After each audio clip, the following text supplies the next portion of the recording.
guys? Welcome to the latest episode of Can I Kick It? This is your host, as always, Elliot Barr. And joining me is my good man, Shania Duran II. And I gotta say, man, it's good to be back. Yeah, it's been a while. I think it's been like a month since we dropped our latest episode. Yeah.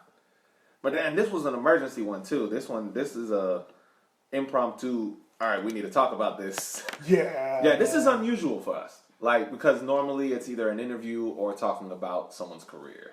Yeah, not someone that's like currently playing. Yeah. So it's kind of cool to talk about someone that we're both fans of. Yeah, both current events right now. So and I think most of England, regardless of what club you support, is a fan of. Man, I think anyone is a fan of him so yes. far. If you haven't picked up who we're talking about, and if you just randomly clicked into this episode, it's kind of weird. By the way, you can make sure you check out the rest of our episodes. We're talking about MBE Marcus Rashford. Is that how you say it, or is Marcus Rashford? Yeah, MBE? I think it's Marcus Rashford MBE. Okay, I'm not English, so I don't know these guys. Yeah, it's a whole lot of. A whole lot going on. Yeah, so for those of you that don't know, Marcus Rashford is an attacking player for Manchester United. 22 years old, young kid. And the reason why we're talking about him today is because of what he's been doing off the field. Marcus Rashford, ever since the COVID pandemic has started, there have been a lot of talks about, players taking wage cuts and a lot of government aid funded programs getting shut down and whatnot. And Marcus Rashford started a movement to combat child hunger in England. And through this movement, he has, I think, for lack of a better way of saying, has kind of shamed the UK government. He dunked on Boris Johnson. Let's be real. He did. He dunked this man. So do you want to start off with his career and then move on to the things he's done off the field, or how you want to do? Because I'm not gonna lie, like, this is 100% your baby. Yeah, you're the one who thought of this idea. We can talk about his career. Marcus Rashford, career. He's only, and it's crazy that we can say career because he's been playing for started off on the Louis Van Gaal, yes. So really, 4 years. Yeah, so 4 years already, 4 years, and he hit the ground running. Yeah, I mean, his first appearance for Manchester United was a memorable one. Yeah, that was against Midtjylland out of Denmark in the Europa League second round game. Yeah, I think he started because Anthony Martial got injured in a warm up. Yep. And Louis Van Gaal was like, "All right, kid, you playing tonight? This is your chance. Yeah. This is your chance." And he came off and scored 2 goals. Yeah. Yep. So I didn't realize this. Earlier that year, he was actually on the bench for a game. He didn't get called up. This was his first official start. Yeah. Was that game there. And then 3 days later against Arsenal, which is a huge game, he gets to start again, scores 2 goals in that game. Yeah. And then in March of that year, he scores in the Manchester Derby, becoming the youngest ever person to score in the Manchester Derby. Yes. Oh, and just to cap off that 26 a year, he gets an England call-up. Yes. It scores in the Stadium of Light in his first England debut. Yeah, and Marcus Rashford, a lot of people were thinking, oh, this is just going to be a flash in the pan, You get that a lot. A lot of players come in big, and it's like that. I'm here, and then the following season you realize it's a dud. Yeah. That they just got lucky one season, but no, Rashford has continued to maintain that level. Of course, he's had peaks and troughs throughout the past 4 years, but what player hasn't? And also he finished. I think it was that same year. He finished third in the Golden Boy voting. Behind 2 other famous players of color, Kylian Mbappe and Ousmane Dembele. Yes. Finished third behind them. So, going a little bit further in his career, this is something that I found interesting. He actually started off as a goalkeeper. So, in the alternate reality, there's a world where Marcus Rashford is taking their spot. Yeah, there's that weird reality. And then, did you know who his favorite player was? at United? Tim Howard. Yeah. Yeah.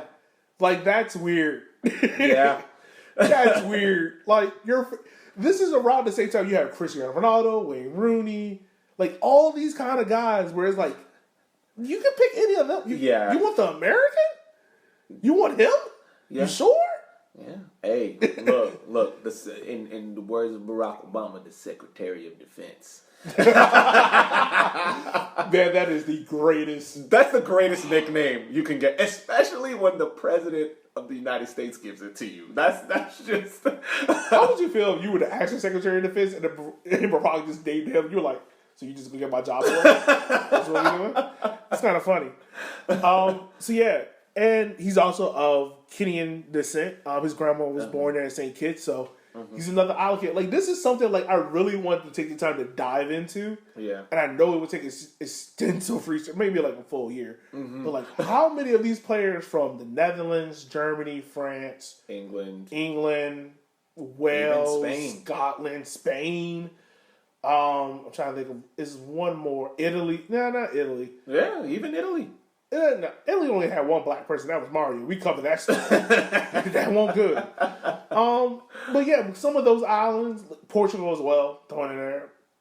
How many of those players of color would actually be playing for Caribbean teams? And like, you know, the reverse effect of what that would have on CONCACAF. Jamaica would win every World Cup. Nah, man, Curacao. The Netherlands. Oh, Kershaw would win a hella World Cups. Trinidad and Tobago would be a powerhouse. Haiti would be a powerhouse. Kenya,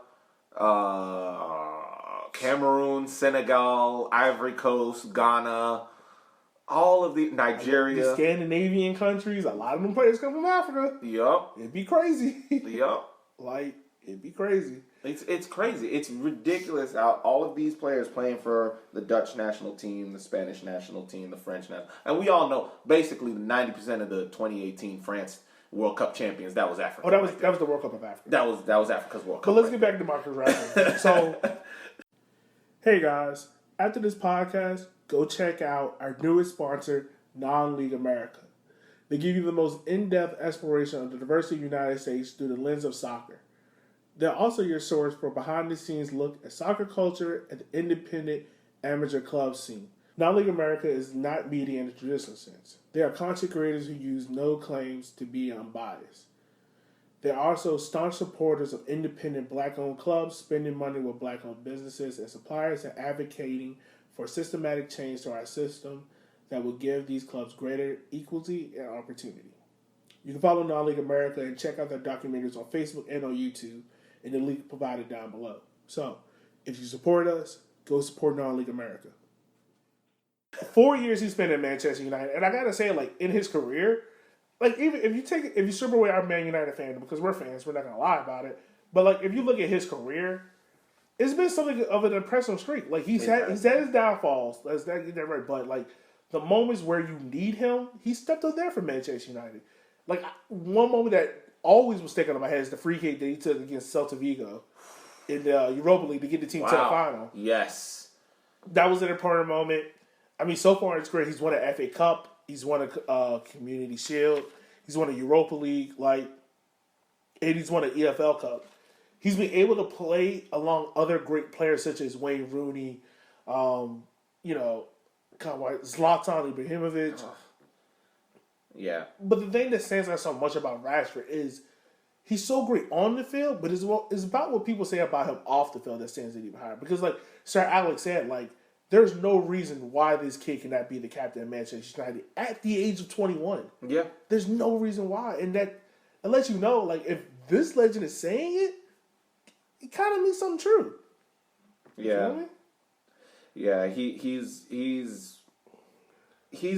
and I think one of the things, and it's funny because recently there was I'm gonna shout out another podcast, the Two Robbies. They were talking about how they feel there was a bit of a back and forth between them two, talking about with Rashford. he is a great person, will that affect him being a great player? And when you look, for example, at we're recording this shortly after Manchester United completely dismantled RB Leipzig 5-0, in which Rashford scored a hat-trick. But he almost didn't score a hat-trick because when a penalty kick was given, with 2 goals under his belt, he gives that PK to Martial. Knowing that Anthony Martial has had a little bit of a goal drought, not that big, but a little bit of a goal drought, he wanted to make sure that Martial could get that goal under his belt rather than going for his hat-trick. He eventually gets the hat-trick later.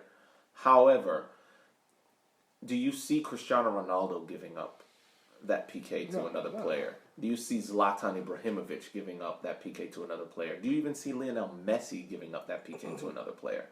And a lot of people are thinking, oh, well, the fact that he's such a good person and a great teammate, is that going to affect him from reaching the levels of the Ronaldos, of the Messis? And I personally think no, because at the end of the day, I think that it's one of the things that you see a lot in English players, period, is this sense of we're in this together. Because as much as a lot of people see Harry Kane as a serial goal scorer, I'm pretty sure if Heung-min Son is having a rough patch and a PK is given, Harry Kane's handing that ball to Heung-min Son so he can get a goal under his belt.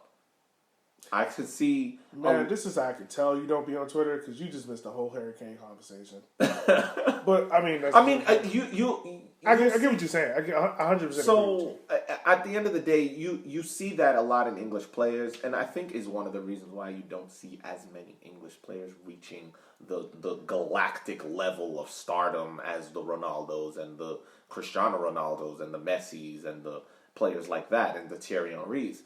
But he still has the ability to reach to that level of class, and he already is spoken in the same sentence as players like Kylian Mbappe, Ousmane Dembele, N'Golo Kante, Paul Pogba, his own teammate.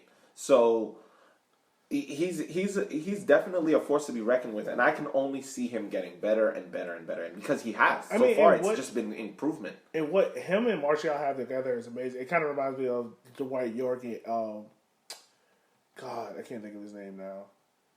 Help me out here. Dwight York for United, trouble team. No, it wasn't Van Nistelrooy, was it? No, it wasn't Van Nistelrooy. No, that's before his time. The 2 black strikers up top. Yeah, York and I'm drawing a blank too. That's what I'm saying. I'm drawing a blank right now. But you get what I'm saying. Like, yes. Yeah, that partnership right there is amazing. Yes. And I mean, it's no more. I mean, his playing career is super young. We're only 4 years into it. He feels like he's been around for forever. But I'm ready to talk about what he's done off the field. This is the part that's like, I know you're ready to get to. Oh, I'm ready to sink my teeth into this. So the reason why we're talking about Marcus Rashford today is because of something, like I said at the beginning, is something he did off the pitch. Marcus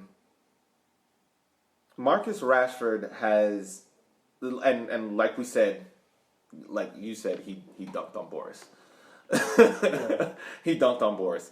He basically pushed for a petition to, in a nutshell, not only bring awareness to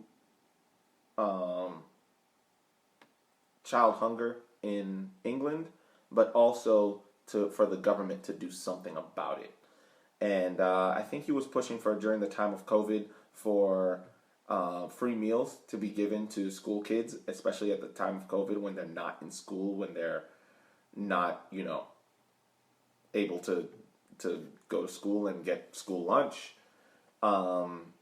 So because of all of that, Marcus Rashford is definitely, it's gotten to the point where it's like Marcus Rashford literally single-handedly, as a 22-year-old soccer player, kind of pushed the hand of the government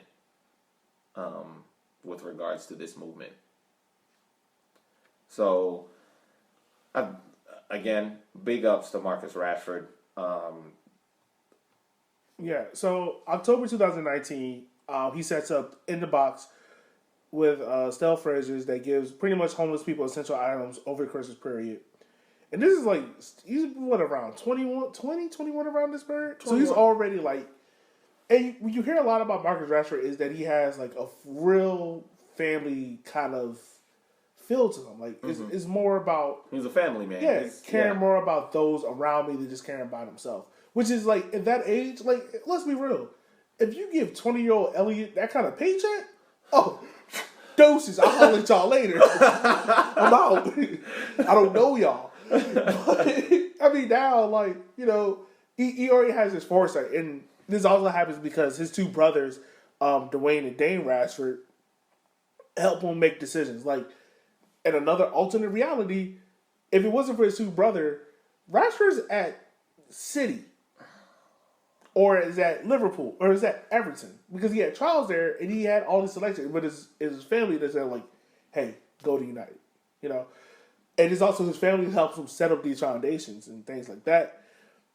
But also with the setup of In the Box, he does the same thing of giving donations and profits to his grandmother's family down in St. Kitts. Mm-hmm. And then in the wake of COVID lockdown, he teams up with Fair Share to provide meals for school-aged kids. It was meant only to support 400,000 kids. Mm-hmm. It got so popular and so much attention that it blew up to the whole country of England. Yep. And like me personally being a teacher and dealing with kids in inner city schools, the biggest concern... That's a big deal. Yeah, I mean, the biggest concern outside of how are we going to teach the kids was how are we going to feed them? Yeah, what are they going to eat? You know, that was the biggest concern. And it was, you know, to see a footballer kind of having that foresight thinking because it would have been very easily in the pandemic to be like, well, I got to worry about my family. Yeah. And no, you know, no disgruntled about that. But he was thinking about these kids and him coming up to the same uprising. And I mean, granted, this is just me personally. I've kind of had my own issues too about how the media has kind of portrayed him in terms of like, oh, he's black, so he's only doing this because he only cares about his community. I'm like, no, like yes, he is a black man, but he grew up dealing with this. Yeah, like like my whole thing is you don't have to be black to only think about your community. Like that's not how this works. Like, he cares about his community and whatnot. And all the things that he's doing within it, look, that man deserves it. Yes. You know, I know, like, Rashford isn't necessarily, like, taking all the handshakes and congratulations, thanks from it. But, like, as a teacher and seeing that someone else on that platform is speaking on these issues and caring about these kids and providing meals for them and providing things for the homeless. It's great to see because normally when you hit that level of stardom, it's very easily to put up blinders and only focus on what's ahead of you. Exactly. Not only focus on what's ahead of you, just focus on...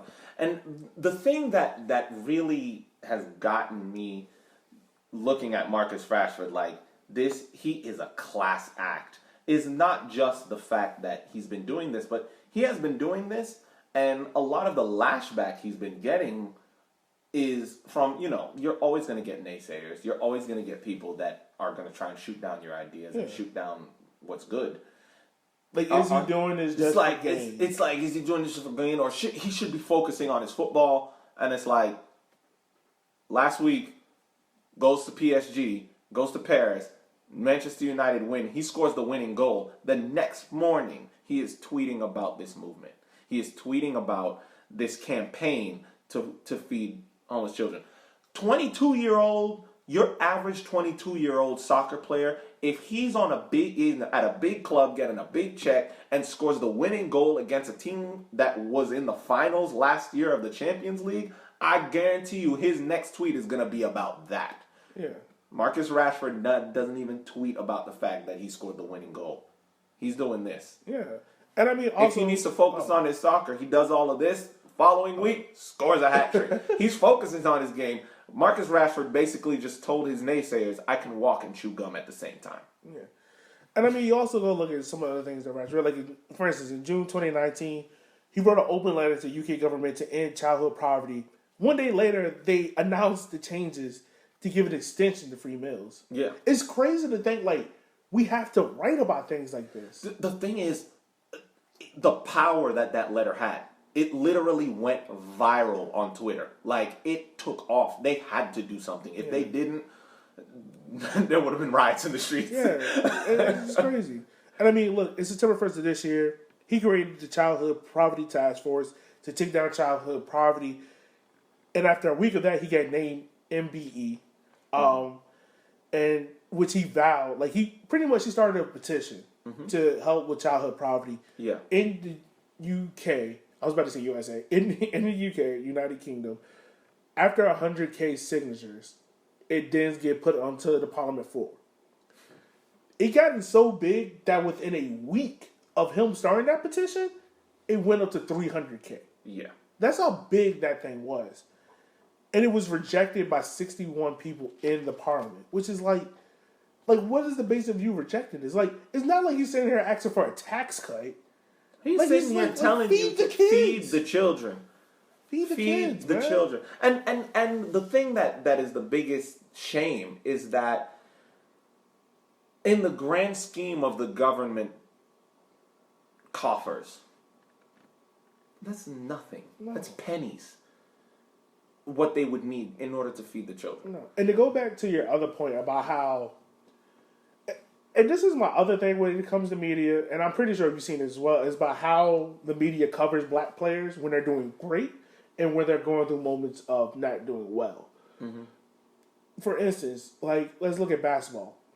A player like LeBron James, take everything away, like happens on the court, whatever, right? Look at him off the court. The amount of things that man has done for the community, for Cleveland, for the country. But it's like the amount of controversy, the amount of times we've heard actual politicians come out their mouth and say, shut up and dribble. And how the racial tones of a conversation like of that is where it's like, I don't want you to care about the community, worry about yourself. Yeah. But you have athletes such as him that are not as egotistical because they care more. They know where they come from. Exactly. They know, like, if this is something that in the black community, and you know this as well, where it's like, if one of us makes it, it's almost like everyone made it. Yeah. Because now you can put everyone else on a different platform, on a different, like, level field. And, I mean, even that on itself, like, it comes with pros and cons because now you have people that only want to mess with you for only certain reasons, this, that, and the third. But what Marcus Rashford is doing, and, like, I've heard the people say, well, he need to stop talking about that. He need to focus on what he's doing on the pitch. Like, I can guarantee you, if Marcus Rashford goes through, like, a slid of not scoring in 2 games, we're going to hear about it. We're going to hear about it. Yeah. And how many people are first thing they're going to do is throw in his face, well, you on here tweeting about this, you need to worry about your football. And things like and like I think he's kind of shut that down early enough to kind of make people feel like, well, is the football more important than feeding the children?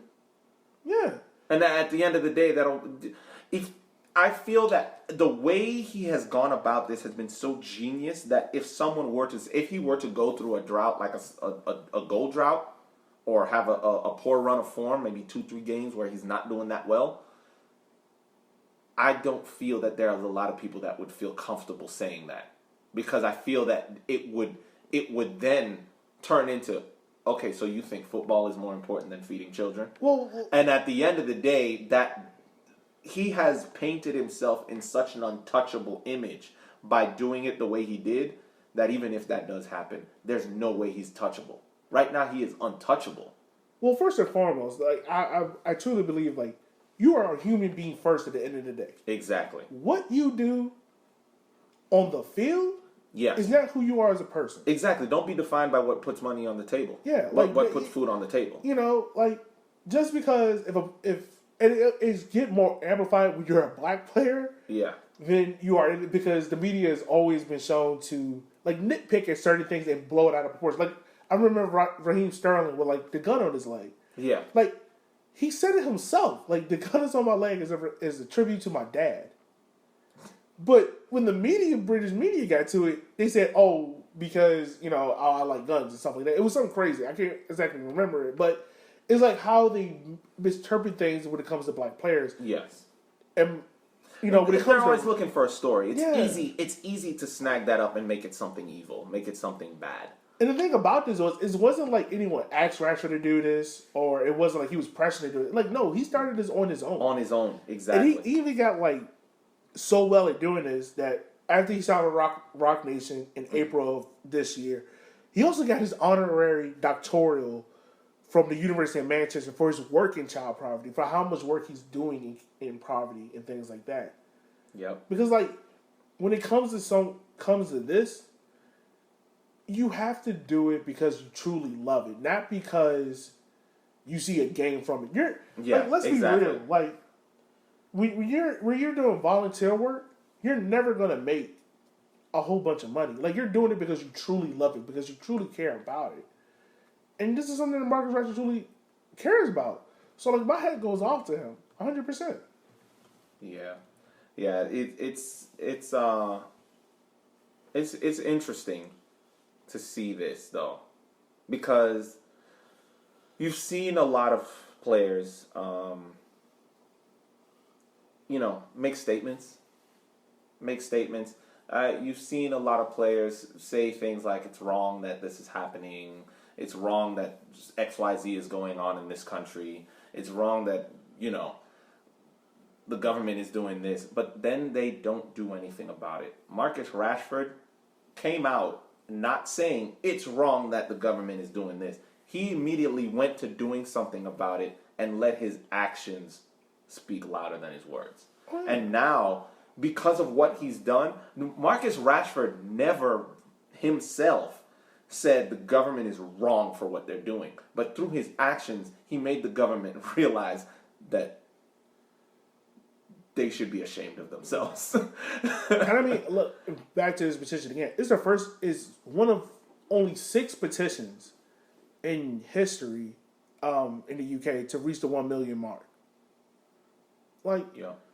I mean, and we're dealing with COVID, the pandemics, and this is something that really, like, it hits me different because I am a teacher. Mm-hmm. So it's like, dealing in underprivileged neighborhoods. And don't get me wrong, are those kids in underprivileged neighborhoods, are they smart? Yes, they are truly educated. Yeah. I will tell anyone, I will take my kids up against your kids, and I guarantee you my kids will win. Yeah. I don't care where you're from. Like, that has nothing to do with it. But the thing is, they don't have the same advantages as some kids the resources, things like that. So it's easy to say, like, think about it as like, well, their mom and dad should take care of them. Why are their mom and dad provide for them? That's all fine and dandy. Because their mom and dad has to work 20 hours a week in order to make ends barely meet. Yeah. And sometimes 20 hours a day, sorry. Not 20 hours. You really got to sit there and ask yourself, like, I mean, heck, my parents had to do it where they sit there and wonder, like, all right, do we pay the light bill or do we pay the cable bill? Which one we doing? Are we paying lights or cable? Are we paying And now in this day and age, you think about that. Are we paying the light bill or are we paying Verizon? At the end of the day, we can pay the light bill all day, but then you can't do your homework. Yeah, and it's things like that where, he's also petitioning for these kids to have the equal and fair rights of education, which is amazing to me, man. So, hats off to Mr. Marcus Rashford. I can't. Oh, and just to open a parenthesis and close it, Dwight York's strike partner was Andy Cole. That's who it was. Yes. I don't know why I couldn't remember that. Oh, man. I'm pretty sure there was people, like, yelling into the headset, like, Andy Cole! Like, oh, my God. All right, man. So, this wraps up this episode of Can I Kick It? As always, shout us out. Give us a 5-star review down below. Like, share, subscribe. You can follow the podcast at RiverCity93. That's on Instagram and on Twitter. We're going to have more episodes coming out very, very soon. Oh, yeah. Since the kicker season kind of wind down, we can now get back in the flow of this, and we got some exciting stuff for you guys. Yeah, we've got a lot of stuff lined up. We've got some good stuff lined up for you. Also, if you're interested in being a supporter of our podcast with a monthly donation, you can do so in the link down below. We are extremely thankful for that. Yep. And then, last thing, if you're interested in being a sponsor for our podcast, if you want to sponsor an episode, you can reach out to us at 93rivercity@gmail.com, or you can hit us up as our DMs on Instagram and on Twitter, and we'll respond to you as quickly as we can. So, It feels great to get back here and talk about Black history and soccer. Marcus Rashford, I can't wait to come back and redo an episode of him in 10 years and talk about how his career. He is Sir Marcus Rashford. I know. Look, if he keeps going along the line that he's going right now, he will definitely be Sir Marcus Rashford very soon. Very soon, very soon. So, as always, this is Elliot. This is Shanir. We'll holler at you guys later. Check us out.